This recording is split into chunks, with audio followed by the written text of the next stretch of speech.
ఏంటి వీడియో స్టార్టింగ్గా ముగ్గు చూపిస్తున్నాను అనుకుంటున్నారా? అది నేను వేసాను కాబట్టి. సారీ, మా అక్క వేస్తే నేను పెయింటింగ్ వేసాను కాబట్టి. ఫస్ట్ ఆఫ్ ఆల్ అందరికీ సంక్రాంతి శుభాకాంక్షలు. మీ సంక్రాంతి ఎలా జరిగిందో కింద కామెంట్ చేయండి. నా సంక్రాంతి అయితే బాగా జరిగింది. ఏంటి ఇదంతా అనుకుంటున్నారా? మా ఇంట్లో పద్ధతి అయితే ఇదే. ప్రతి పండక్కి కూడా ఒక 11 మందిని పిలిపించి వాళ్ళకి పసుపు రాసేసి బొట్టు పెట్టేసి మా నాన్నమ్మని అనుకుని పూజ చేస్తూ ఉంటాం.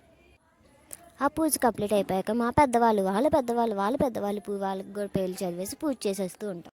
ఆ పూజ కూడా కంప్లీట్ అయిపోయాక మా గుండం దగ్గరికి వెళ్ళిపోతాం. గుండం అంటే ఏదో అనుకోమాకండి. ఈ ఊళ్ళో ఒక్కొక్క ఇంటి పేరుకి ఒక్కొక్క గుండం ఉండిద్ది. వాళ్ళకి సంబంధించిన గుండాల దగ్గరికి వెళ్ళి పూజ చేస్తూ ఉంటారు. ఇది మాది.